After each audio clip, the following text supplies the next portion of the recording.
अपने इन्वेस्टमेंट को अपने बच्चों की तरीके से पालो। जिस तरह बच्चा पैदा होने से लेकर उसकी पढ़ाई लिखाई के सारे खर्चे 18 से 20 साल तक हम उठा रहे होते हैं, दे रहे होते हैं, ठीक उसी प्रकार इन्वेस्टमेंट भी होता है। जैसे हम कोई प्लॉट लेते हैं या कोई एफडी कराते हैं या एलआईसी कराते हैं। एलआईसी कराते हैं तो 15 से 20 साल तक हम वेट करने को तैयार हैं। एफडी कराते हैं तो 8 से 10 साल वेट करने को तैयार हैं। प्लॉट लेते हैं तो 8 से 10 साल, 15 साल, 20 साल वेट करने को तैयार हैं। लेकिन जब हम इन्वेस्टमेंट करते हैं तो हमें लगता है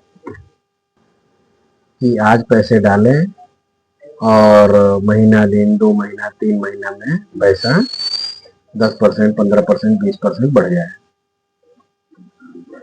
और वेट करने को तैयार नहीं है। इससे होता यह है कि 30-40% के चक्कर में हमारे इन्वेस्टमेंट जो होता है वो कम हो जाता है या माइनस हो जाता है या जीरो हो जाता है। तो हमें डर होता है कि कहीं और कम ना हो जाए, ये सोचकर हम मार्केट से निकल जाते हैं, पैसे अपने विड्रॉ कर लेते हैं। लेकिन उसी गिरावट में अगर बने रहे तो मार्केट का उतार चढ़ाव मार्केट की फितरत है, ये होगा ही होगा। मार्केट मार्केट गिरने का रिस्क तो है, लेकिन रिस्क के साथ रिवॉर्ड भी है। रिस्क नहीं तो रिवॉर्ड नहीं, क्योंकि सबसे बड़ा रिस्क तो रिस्क ना लेने में है। क्योंकि दुनिया में सेफ जगह तो कोई भी नहीं है।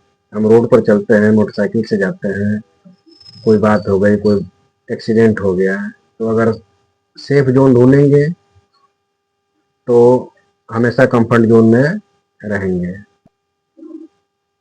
मार्केट में 3 चीजें होती हैं, 3 में से एक पे आपका जोर नहीं चलेगा, क्योंकि रिटर्न आपकी अपेक्षा नहीं है। ये रिटर्न कभी ज्यादा आएगा, कभी कम आएगा, कभी माइनस में आएगा, लेकिन ओवरऑल कभी भी आपका ज्यादा ही आएगा। 5 साल 10 साल टिकेंगे तो ज्यादा आएगा। 2 चीज आपके हाथ में है, इन्वेस्टमेंट और समय। इन्वेस्टमेंट आप कितना करते हैं, समय आप कितना देते हैं।